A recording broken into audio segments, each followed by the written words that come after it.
Bonsoir à tous et à tous. Donc, comme d'habitude, on va continuer nos séries de tutoriels.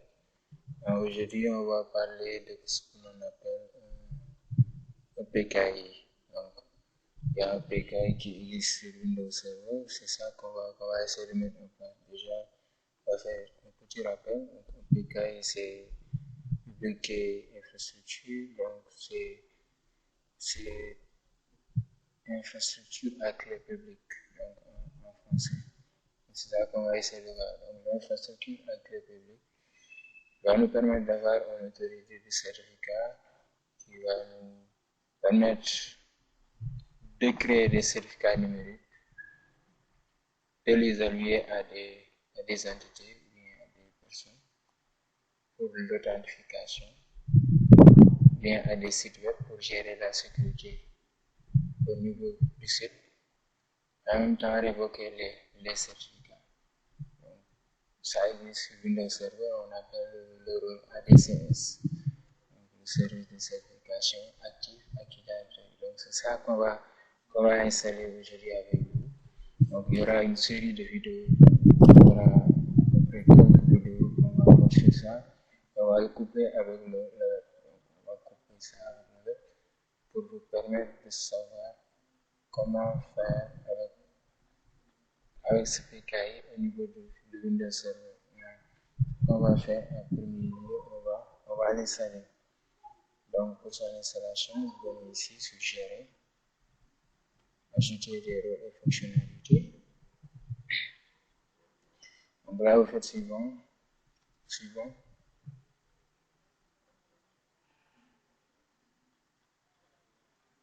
Donc là, toujours vous faites suivant.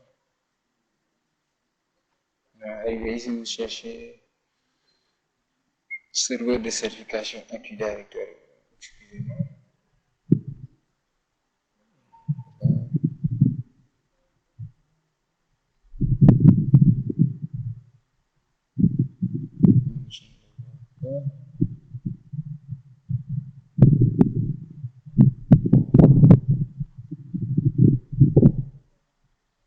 On va essayer de monter plus en haut pour voir. Ici. Il est là, il faut bien regarder.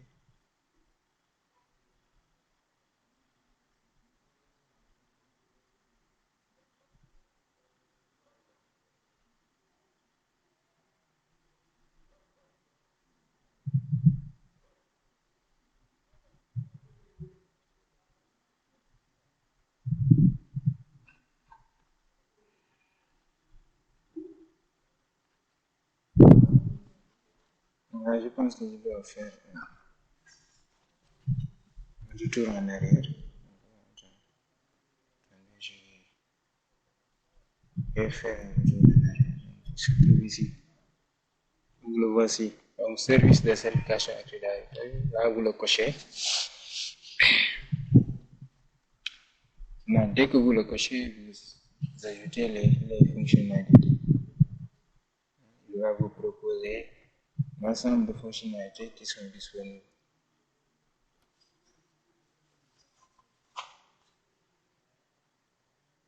Là, on met suivant.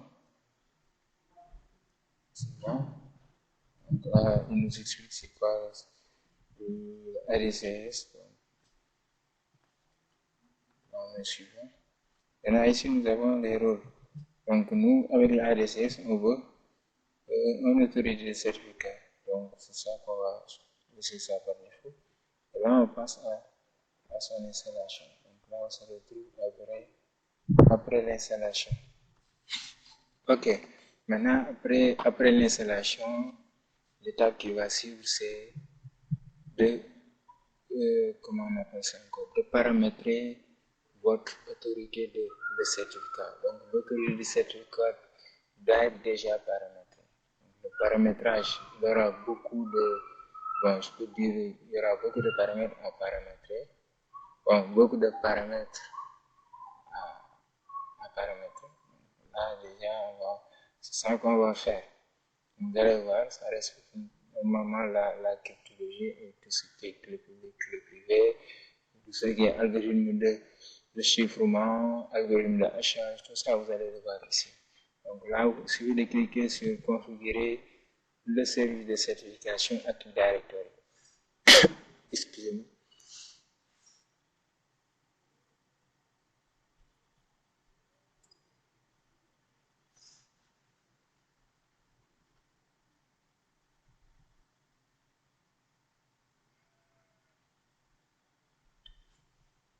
Là, dès que vous cliquez là-bas, vous avez votre fenêtre qui s'ouvre ici. Donc là, vous avez les informations d'identification.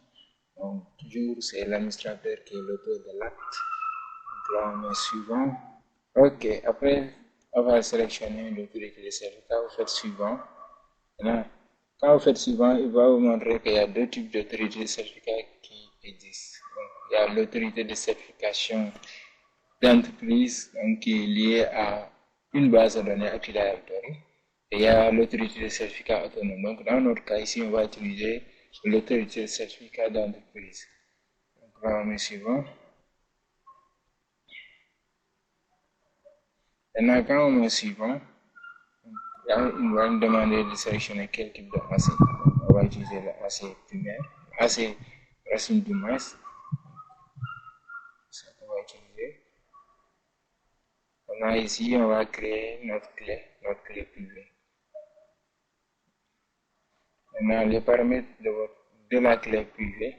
Donc là, on va utiliser l'algorithme de chiffrement, le RSA. Donc là, le 2048 et l'algorithme de hachage, le hachage 256.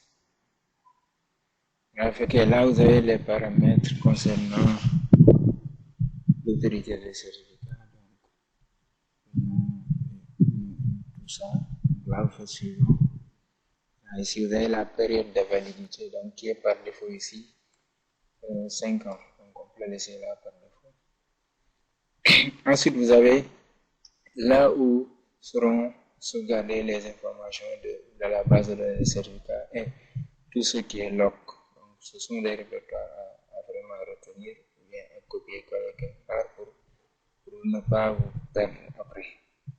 Donc là, vous faites suivant. Là, vous avez tous les paramètres de l'autorité de certificat, l'AC, configuré et vous le laissez paramétrer votre autorité de certificat.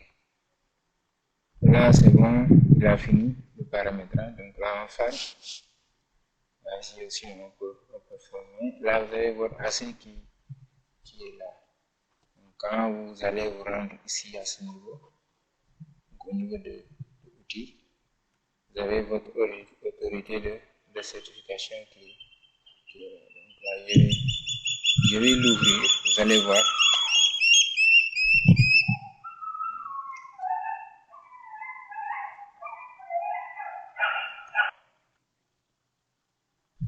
Ok, là déjà vous avez votre autorité de certificat qui est là installée. Là vous avez tout ce qui est certificat qui est révoqué. Là vous avez les certificats qui sont délivrés. Donc pour l'instant il n'y a pas de certificat révoqué ni délivré. Donc, tout ça après vous allez voir comment faire pour que ces éléments apparaissent à ce niveau. Donc ça vous allez le voir dans la prochaine vidéo. Donc là je vous suggère déjà de faire ça déjà. Et prochainement on va continuer.